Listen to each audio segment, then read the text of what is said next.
Hey guys, it's Sam for Digital Meat again, and I've managed to get myself a copy of Cinema 4D R18. So I'm going to do a series of videos on the new features that are in it, and in this one I'm going to be going over the Viewport Enhancements. So let's just jump straight in. To show this off, we're probably going to need some something nice to look at. So I'm going to create some interesting geometry. It's not going to be anything fancy, but so let's get a floor in there. Let's make it 10 meters. Whack a box in there. Just going to turn on the ground shading lines. Okay, we're going to make that editable, and I'm going to select these faces and just make our geometry a little bit more interesting. So I'm going to select those polygons, and I'm going to right click and inner extrude. There we go, extrude inner, and then I'm going to extrude. We don't want to cross over there. Let's come out first, actually. Let's come out a little bit, and then we'll extrude inner again, extrude inwards again. We don't want to cross over, and then we'll extrude inner extrude again, extrude all the way out, and we'll do one more. Extrude inner, and we'll do a matrix extrude. There we go. So now we've got a bit of geometry that's a bit more interesting, and you can see that we've got some pretty sharp edges on this. So I'm not going to go around and select all the correct edges, but I'm going to go to edge mode and just control all, go down to my bevel tool, give it a little bit of a bevel, and then I'm going to whack up the subdivision a couple just to round that off, and there we go. Okay, so we've got some nice geometry. Let's just make a simple material, and I'm just going to call this floor. In fact, both of our objects can have this material on it. I'm going to get rid of that specular as well, because that's annoying. So let's just whack it on our objects. Okay, and if I take the display back to ground shading, and also you'll notice that we're getting some breaks here. So if we select our Fong tag and just turn off use edge breaks, you can see it smooths out the entire thing there.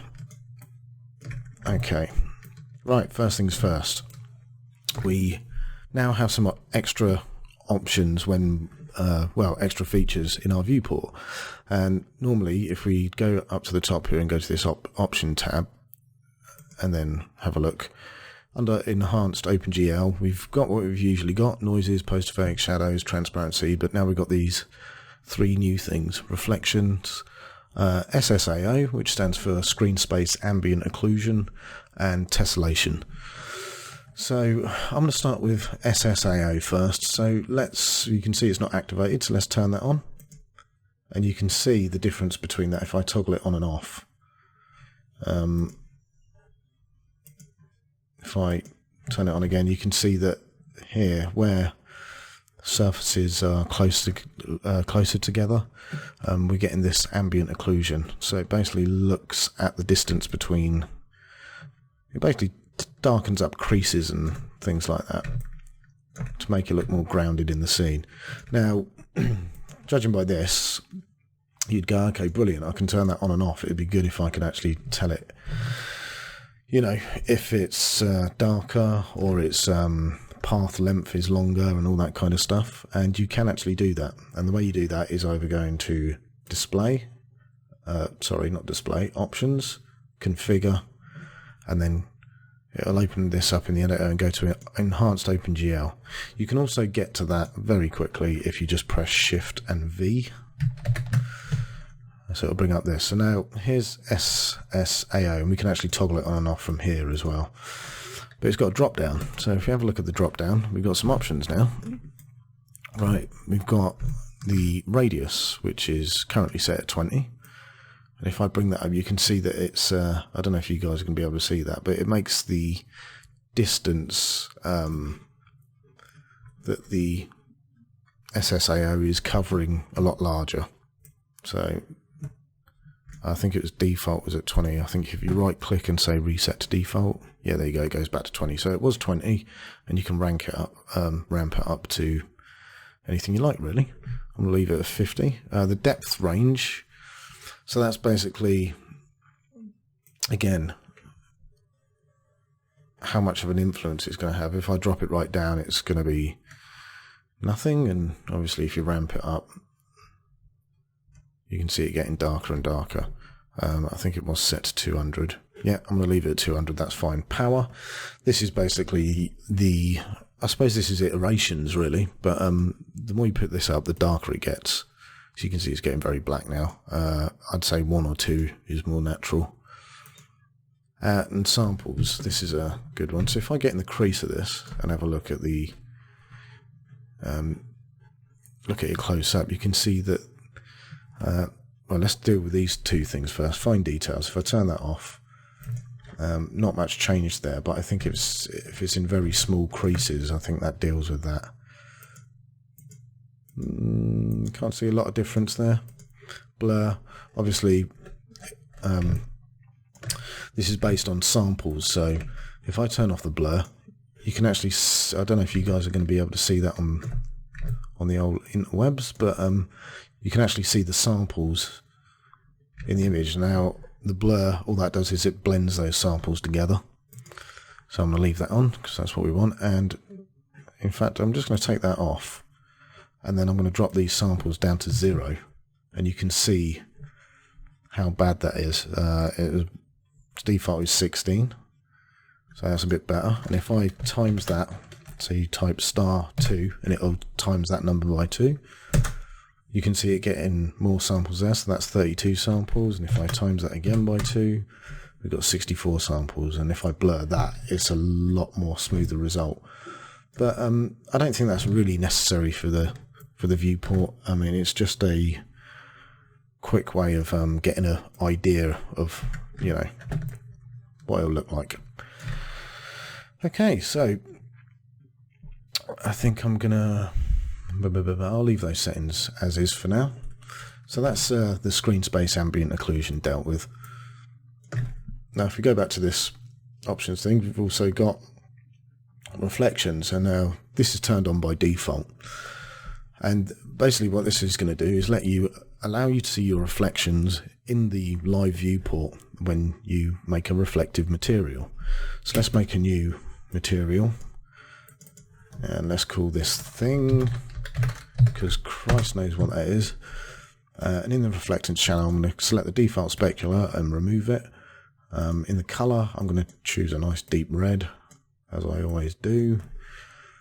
And let's go to the reflection channel. Okay, so let's apply this material to our object first. Okay, not much change there apart from the color. So in the reflectance, let's add a GGX reflectance layer. And there we go. We're getting some feedback in our viewport. Now, there's some things you should know about this as well. So again, if I press Shift V, I'm just going to close that material down for a minute. Here you can see reflections. You've got the toggle like we had with the SSAO, and we've got an environment override. Now all this means is that Cinema 4D has got a default texture. It looks like a HDRI or something like that, that it basically projects for the benefit of reflective materials in the viewport, and that's what it will reflect back. So this slot lets you override that. So let's go to the content browser. I'm just going to go to presets and then press the little search button, search HDR, and then we get the option to drop a new one in. So if I grab this one and just drop it in here, you'll see now that it takes a second. There you go. Now the viewport's updated to show this override environment map that we put in. Now it's very brown, that one. Okay, so that's what that does. Now you will notice that the quality of the reflection, it looks a bit pixelated and stuff, and you're probably wondering, I wonder if that could look better. You may want it to look better if you're going to do a hardware render or something like that. You can see this reflection of a chair there. So let's go into our material. Now, the way you can actually get this looking a little bit better, if you want to, I mean, personally I don't think you need to. It's just a good way of giving you a general idea of what your material looks like. But you can up the quality. So if you go to the editor tab, and then you can see we've got this new drop down here called reflectance preview. Size. So this is the resolution of the image. It's 256 at the moment. So if I times that by 2, 512, and you see it in the viewport update, if you keep your eye on this chair here, and I'll times that by 2 again. And just give it a second. There you go. You'll see it update again. So now we've got a 1K image as our reflection now. Oh, there's a TV there. But if I reset this to default and keep an eye on this area, you'll see what I mean. So the quality's gone down. Okay. It's important to note you can actually, where we had the environment override before, so I'll press Shift V again and drop this down. This environment overrides for the entire viewport, so any reflective material in it will get whatever you've put in here. But in the material editor tab, you've also got an environment override there. So if everything in your scene has got this, you could have maybe a couple of materials that have got different ones. So you can do it per material as well. Okay, so the only thing that we haven't covered, and in fact I'm going to leave that at 5, yeah, I think it's 512, isn't it? Yeah. The only thing we haven't covered here is sample settings, and I'm going to get back to that in a second because there's something that I need to enable for this to matter. So let's hop back to our reflectance. Now the nice thing about the viewport, it doesn't just say, okay, well this is reflective and that's it, there you go, it's reflective. You can actually control the amount of reflection, and you can even control the amount of roughness like you normally would with your material, but now you don't need to render your viewport to actually see those changes. So if we crank up the roughness value to say, I don't know, we'll say 50%, but if you keep an eye on the viewport, and I'll crank this up to 50, you can see it blurs it out, and we're getting some nice values now. It looks rough. I think that's probably a little bit overkill, so I'm going to turn this down to 25%, but it does look like a brushed metal now because of those settings. Now this is where that other setting comes in the editor tab. Samples, this primarily deals with roughness, I think. Let's have a look. Let's open the... Here we go. This setting is used to define the quality in matte regions, those regions for which a roughness was defined in the reflectance channel. So let's times this by 2 and keep an eye on the viewport here and see if our quality increases. There you go. So it's updated. You can see that especially here we've got a little bit nicer quality. So that's basically what this setting does here. It just increases the sample amount, gives you a better quality there. Now I'm going to get rid of this white material, don't need it. Now I initially thought that maybe I'm just going to whack the roughness down again to 0. It's having a good old think there. There we go. I thought that maybe if you look at some regions of this, it looks like some stretchings happening, and I think that's just something you're going to have to live with. I mean, I'm going to put the roughness up by 10%. It's having a think. There we go. Yeah, so some of this looks a bit dodge. And I thought maybe it was to do with the mapping of the material, but it doesn't matter what it's on, you will always receive that kind of quality. But you know, it's fine for what we want. Okay, so that's what these settings do in the editor tab.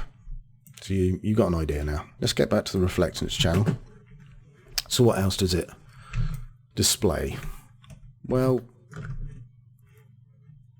reflection strength, obviously. So if we bring this down a little bit, you can see that you know, its reflective strength has come down.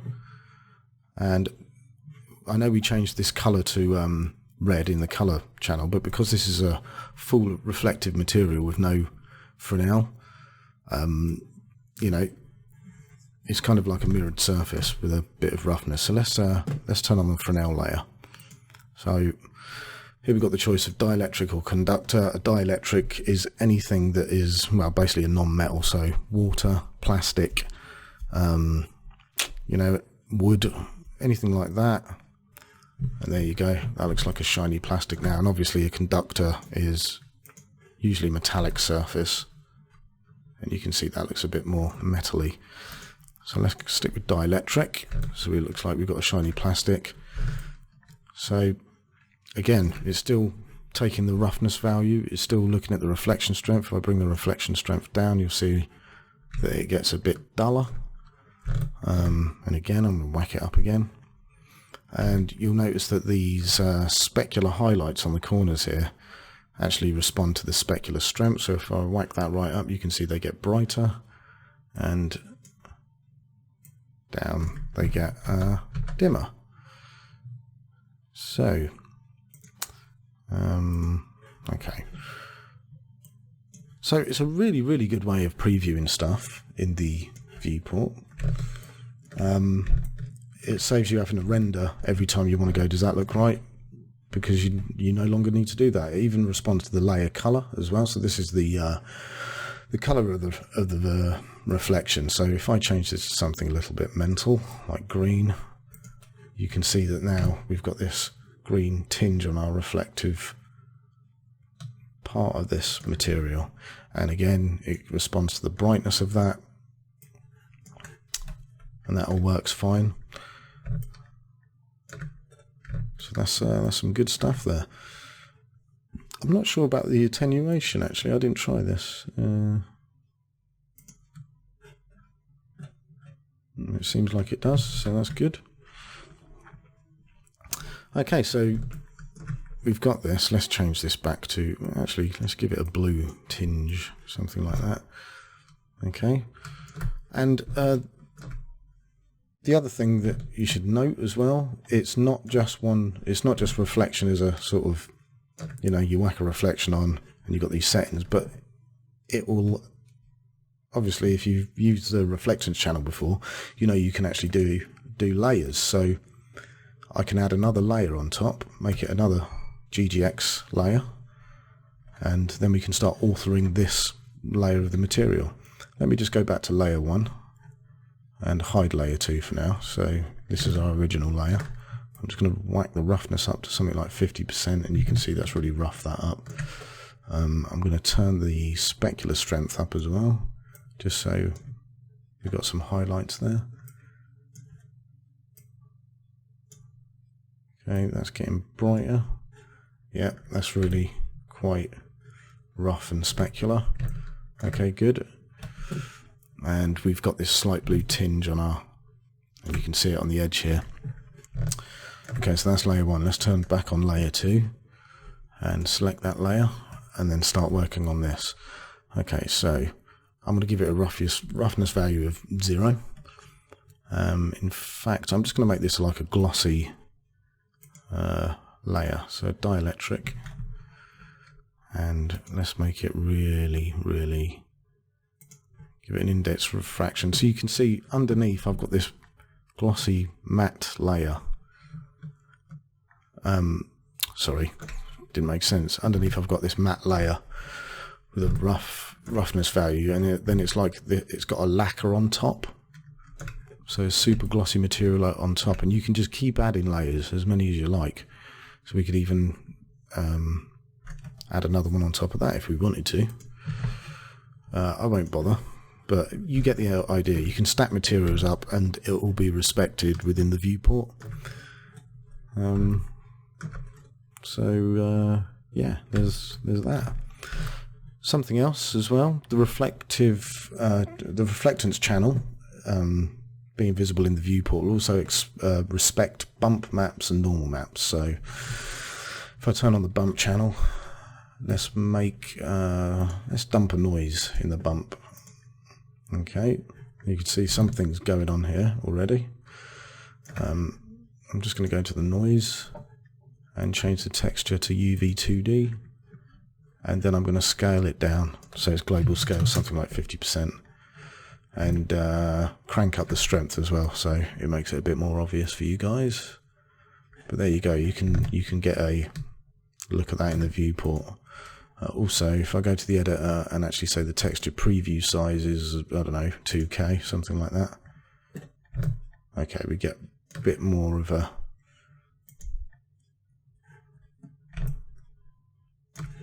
better resolution. Although the bump seems to have suffered for that, which is strange. So let's turn that down to 1. A little bit weird, but yeah, you can see the bumps working. I personally prefer to work with normal maps. So in fact what I'm going to do is take this texture and copy it, turn off the bump channel, turn on my normal channel. Now I don't actually have a normal map to put in this slot, but you can actually create your own. I think I might have covered this before, but if you drop down, go to effects and choose the normalizer, it allows you to feed any image into this shader and it will make it into a normal map. So if you go inside the normalizer, and then I'm going to paste what I just copied from the bump channel, which is that noise, and then I'm going to crank up the strength, crank up the, and there you go. So instantly noticeable, and it's all showing there in the viewport. So like I said, it respects the bump values. So again, getting a better feedback. You can invert it as well. Yeah, and it all works. So that's the reflectance channel and the SSAO, both of which are on. So we're getting a nice preview now.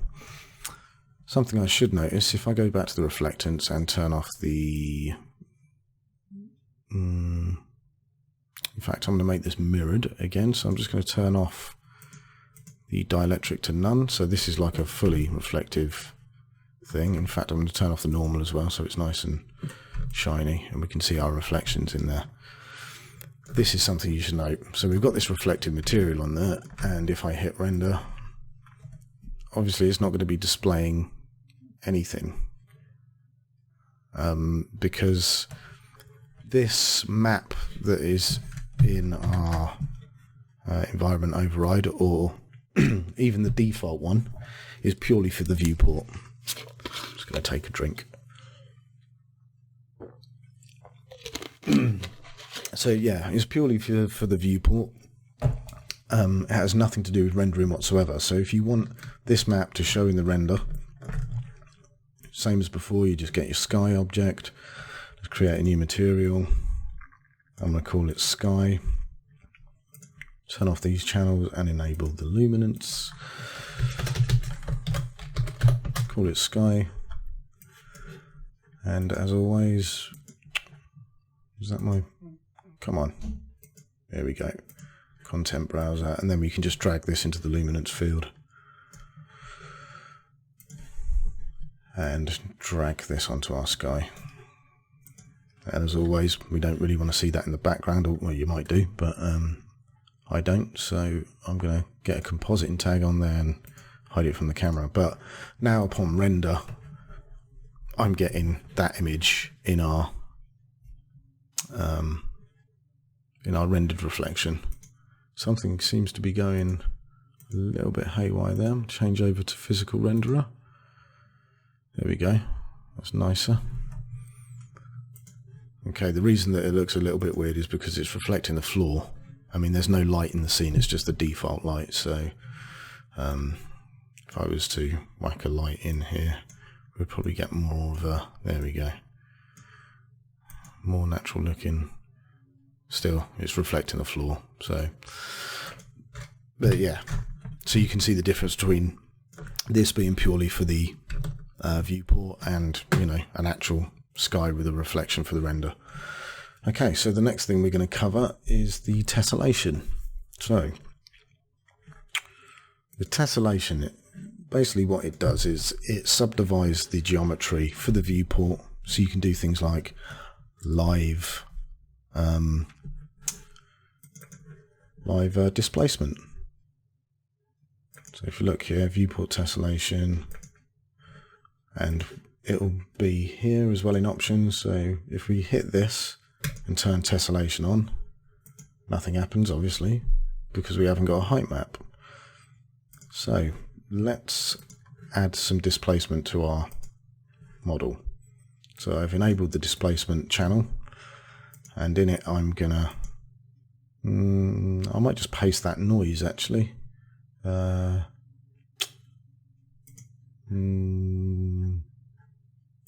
is it? Where are you? I thought I had it. Okay. Oh, it's because I'm looking at the wrong channel. Idiot. I'm looking at the wrong material. Okay, let's actually choose our material. That might help. Displacement, texture, paste. So I've got that noise in my displacement channel now. Let's turn this on. So as you can see, we've got some displacement in our material, and nothing's happened in the viewport. And that's because we need to turn it on from here. Turn it on. And again, nothing's happened.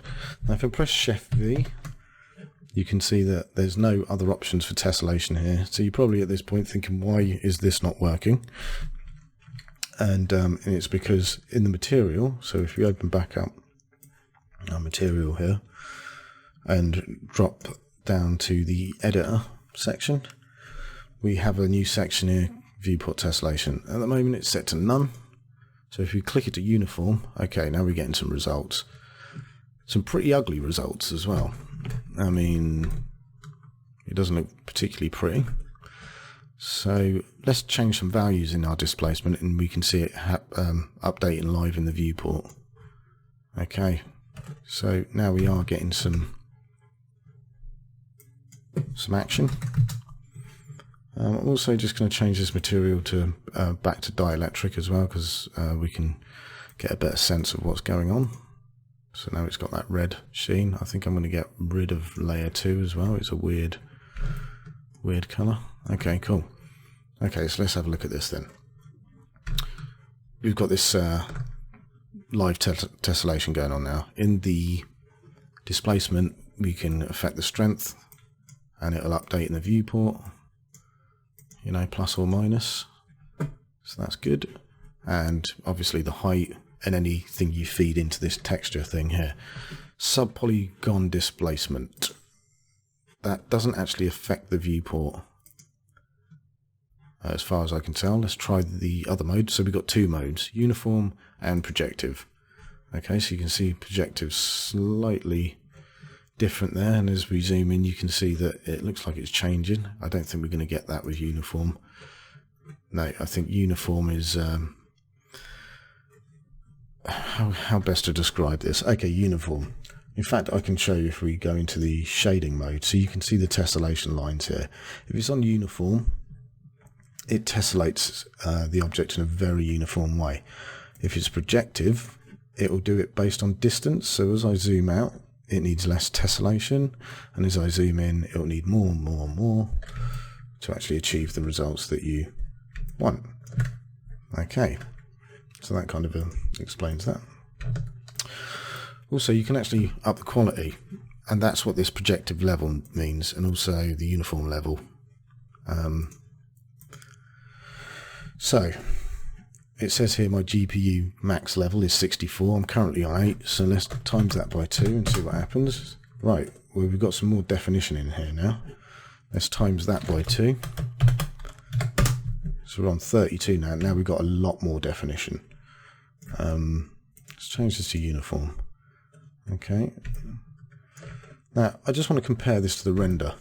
So if I find a feature like this blob here, and then render, oh dear, what's going on? Let's zoom back out and get a view of it. Okay, now that looks like a mess, and also what we're seeing in the viewport doesn't resemble anything that we were looking at in you know, in the render. They don't match up. The render and the viewport don't match up, and that's because in displacement we haven't got sub-polygon displacement turned on. So if I turn that on and then render, it's actually going to be a lot closer to what our displacement, our tessellation looks like. Okay, so that's good. Okay, so I'm just going to pick out a feature like this, and I'm going to do a quick render just to see if that feature is actually rendered. It is. Okay, it's obviously a lot cleaner in the render. I'm just going to see if we get the same thing with the projective form of this. I'd say that's a bit closer. Also, you should note that when I was in the other mode, the uniform mode, we were still only on a uniform level of 8. So if I times this by 2, actually I'm going to times that by 2 as well. So okay, so maybe this is closer. Yeah, it's a little bit closer, but it's really just there to give you an idea of what you're going to get in the end, so you can control the heights. Gives you a bit more visual feedback, and I think it does that pretty well, to be honest. That's all you know, running live. A couple more things just quickly. If you're having problems with this yourself, it's all running off the GPU, this stuff. I've got a GTX 970. I've had it a little while now. But if you're finding that you're having problems, or this stuff isn't working for you, it may be a case that your graphics card doesn't want to do the job, or there's certain things it doesn't support. And you can find out a little bit more information if you go to Edit, Preferences, and then if you go down to OpenGL, it'll say warning, changing any OpenGL options, blah blah blah. To be honest, I'd leave this stuff alone.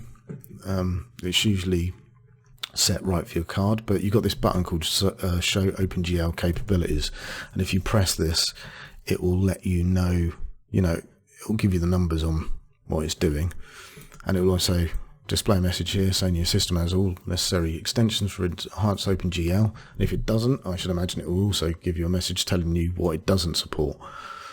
So that might be worth checking out. So I think that's everything for the viewport. I can't think of anything else. But again, yeah, I think that's the lot. Let's bring that down a little bit just to end on. There we go, nice and sparkly tessellation. That is mental amount of displacement on there, but let's bring that down to 7, something like that. Okay, so as always, guys, don't forget to check out the Facebook page, the Twitter account as well, Digital Meat on Twitter, or the website, or the merch store. And if you want to donate, there's a button on my page. I'll put links to all of that stuff in the description of this video. Cheers for listening, guys. Bye.